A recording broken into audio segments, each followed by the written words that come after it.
Morning guys, hope you're doing really well. Sorry I've not been uploaded the last couple of weeks. Unfortunately, due to hockey, I've not got a car, so it just looks like a foot at the moment. But essentially, I've got a couple of broken bones down to my best mate Sam. So thank you very much. Simple hockey injury, field hockey, not ice hockey. And yeah, he's a very good player. So he says it was an accident, but I don't know if accidents can happen when you're a good player. He's also the same mate that has managed to cause this on me as well. So is he really a friend? But no, I love you, man. Anyway, back to what we're doing today. So I've not been in, and we've been a little bit quiet in the shop regards to that because I've not been here to take any bookings. So I've got some simple stuff to show you. What I'm going to run today, we've got a 2011 VW Golf, and I'm going to show you a few tips and tricks about how to get an amplifier and a subwoofer connected to the OEM system, and probably do it the right way. I see a lot of videos and things about how to do it and what to connect, but I'll show you a few tricks along the way. Anyway, I hope you enjoy the journey. Thank you very much. Obviously, if you want to like the video and subscribe, that'd be great. I think we're on 183 subscribers at the time of filming this, which, to be honest guys, mind blown. 183 of you. I honestly thought that this would be sort of like a 20 or 30 subscriber channel for the core friends that know what I do and like what I do. But anyway guys, thank you very much for that. Anyway, that's enough waffle. Let's get on with the car. So here we are, just a regular normal car. It's got the factory system in it, essentially, just one of the VW units there. And yeah, I'm just going to show you how to get the amp wiring kit in. So there's a couple of things you'll need. Obviously, the amp wiring kit with all its fuse, RCA remote, all the bits and pieces there. And to connect it onto the original stereo, you need some sort of line-out converter. This one's a nice one because it's an auto-generating for the remote. You'll be given the blue remote output on this, and essentially that just turns on because it auto senses when there's signal coming through on the speaker wires, and that then turns on and generates. So nice and easy for that. A couple of gain settings in there if you do need to trim the gain through. But yeah, right. I don't know if I'll show you strip the car down, but I'm basically just going to take off one side of the car. People say you've got to separate the signal and the power cable, and yes, that is very correct. Essentially, when you're doing audio for speakers, you'll pick up the higher note frequencies, and it's particularly essentially tweeters and the higher frequencies that you'll get through the alternator, or get through the amplifier, sorry. When you get that alternator whirring sound, usually means there's a problem with the ground, essentially, is the fix to that. Right, so basically just going to strip it all down, and the next bit you'll see with it all bits and pieces out. I'll even get the stereo out as well, and we'll deal with that side. Actually, no, I won't tell a lie. I'll just do the side for the moment, and we'll deal with that as a separate entity. Here we go, nice and easy in these old V-dubs. So essentially now, you can probably see running along there all the way to the front, we've now opened up that channel, and if you have a look in there, I don't know if you can see with the light in here, you can. Essentially, we've got the original cable run, so obviously that's a great anchor point for when we want to run our cabling down here, and we know that it doesn't get in the way of anything. Up this end, obviously, we'll be eventually going up through the firewall into where the battery lives, which is up under there, and I'll show you that bit. For the moment, I'm going to get the amplifier and everything sorted where I'm going to put that, start getting the points connected at the back here, and then run it through. So I'd rather have the excess up this end of the car rather than sort of struggling under the chair there. So let's get that run down through. I'll show you the next bit where we're going to earth it and things, and we'll move forward from there.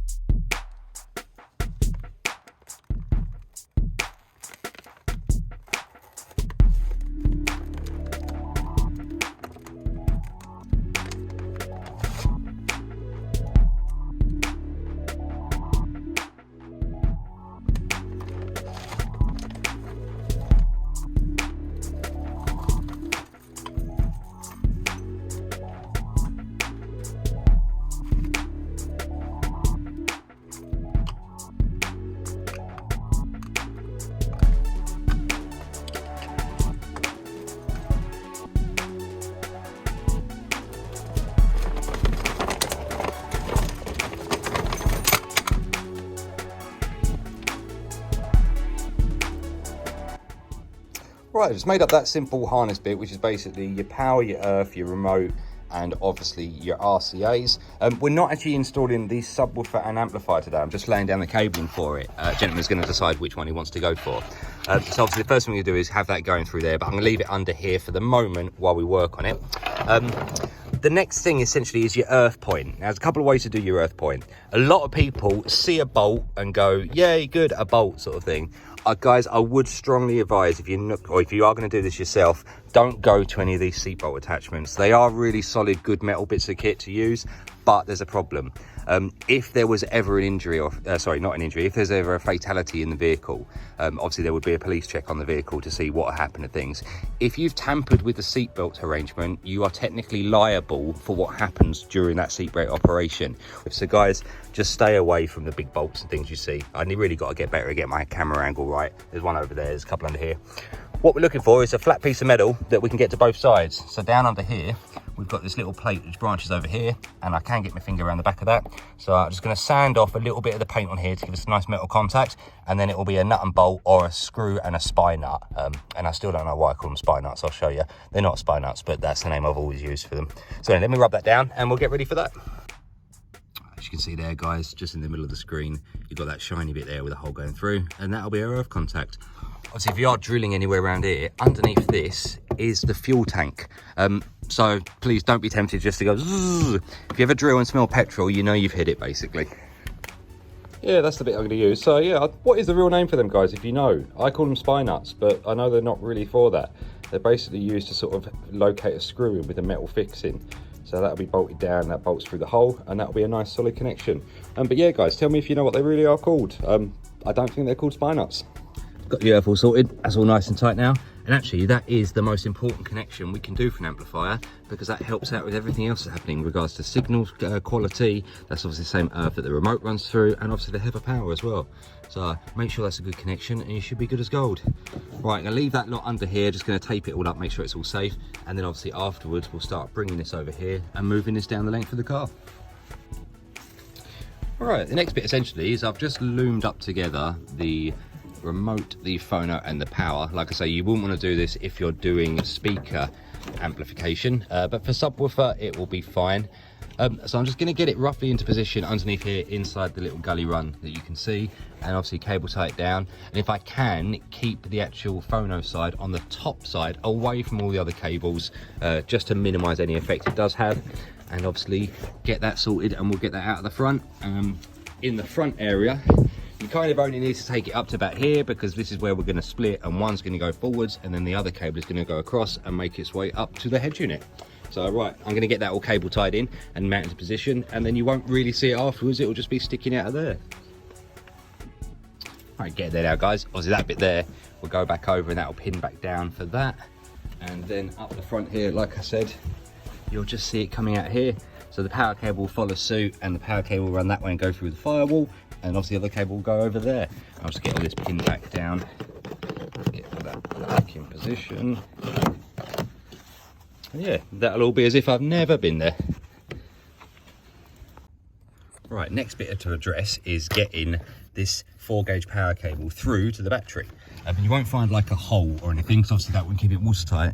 But if you can locate where the factory grommet is, if we go there, on the inside of it, there's usually a little gap. I'll show you from the other side if I can get it to focus in. But in that little gap bit, like the lip bit, you'd be able to go through the rubber sleeving that will enable you. Sorry, the camera's probably gone nuts then. I've stood up using it. Which will enable you to come round the side of that black cord, which has got the white tape on it. So that's the harness. I don't know if you can see just above it. Let's see if I can zoom in a bit. Above it, there's those little like nipple looking things. Now they're actually sort of blanks that you can run through, and there will be one in the bottom corner.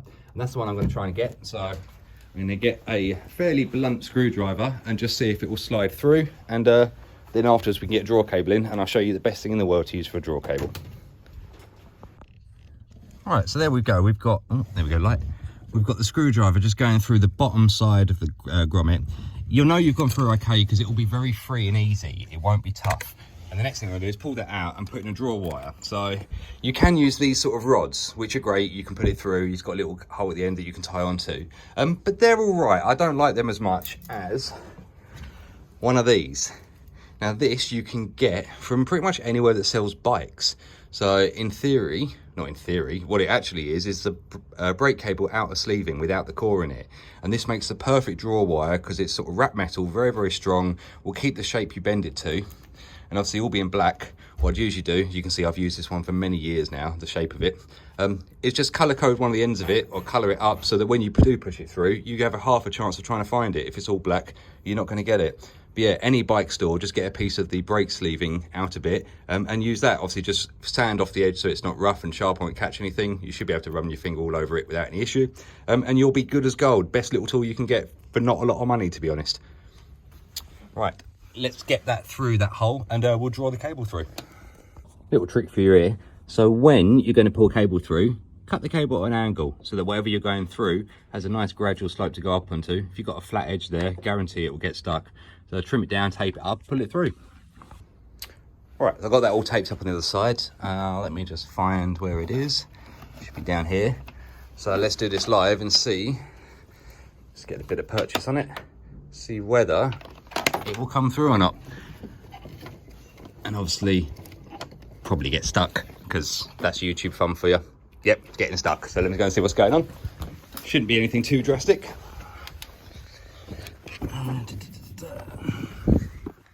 Looks like we're just getting hung up going through the first part of it. So let's come back through now. Quick camera action again, so make sure you're sitting stationary. And there we go, nice and easy. So you shouldn't have to fight it. It should just pull through very easy. Right, once you pull the excess through, obviously just check to make sure it's good on the underside. And then afterwards, just trim this down to length. And here we have our connection. As you can see, you can't see it. And that's really what you want. Right, and obviously just when you come to your fuse location, put it somewhere that you can easily get to. You may eventually have to change it, and obviously it will be easy to get to. You don't really want to have it end down here. And ideally somewhere where it doesn't get too wet. These aren't waterproof, you don't really want too much moisture. So don't have it sort of stuffed down here, and obviously have it local enough so you can get onto your power connection. Right, let's get the head unit out and we'll do that side of it, and then I think we're nearly done. As you can see, guys, that's all back in afterwards. If we look under there, everything should look factory as it should be. So obviously just make sure you put everything back in properly. Right, let's get the stereo sorted. Stereo's all out now, and as you can see, obviously we've got the original connections, obviously the amplifier, that's your aerial connection things here. So the ones that we want are over here, so speaker wires. Now, thankfully, we've got a nice little key that will show us what's what.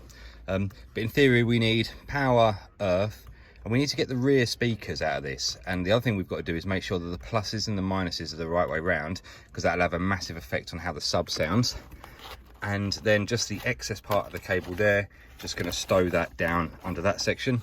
Right, I'll get the line out converter connected up, going to solder join it, and afterwards you'll see it all wrapped through and everything connected up, and that will be good as gold. One of the reasons going on to the rear speakers, and this is a really nice little trick here, if you've got someone in the car that doesn't want the subwoofer or the bass playing, if you then fade the sound to the front speakers, it will take the energy out of the rear speakers, which obviously will then take the energy out of the subwoofer. So a nice way of having a little bit of gain control in regards to your bass, just by using the factory head unit, using the front or the rear output.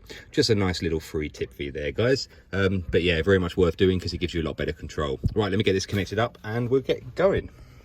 Right then, guys. Pretty simple connection. So as you can see, we've got the phonos in there, the remote generating off, that will feed the amplifier, and obviously we've got our connections there. I'm just going to put one more bit of tape around afterwards just to pin that all together, and that will sit lovely. And obviously that bit there will just drop into that hole down the bottom there. So very happy with all that. I think that's all I'm really going to show you guys. The rest of it we're putting in, I can't show you the sub because we're not powering it up. So thank you very much, guys. A nice quick easy one just to show you a few little pointers when you're doing a sub and amp, especially things like the draw cable and that. Honestly, that bike outer sleeving for the brake line is the best thing ever. But yeah, thank you very much, guys. I'll catch you next one. I should be getting the TVRs coming back in. Actually, we're going to do that big speaker job that we spoke about, doing the door cars and all the panel matching and everything else. That's been coming booked back in for I think 2 weeks time. So you'll see some more cool stuff coming up, guys. So as always, thank you. Subscribe if you like it. Leave me a comment if you want. I've noticed I've got a few back to, or I'm trying to get back to a few people on them. Slowly get in there. So anyway, guys, having a great day, and I'll catch you on the next one.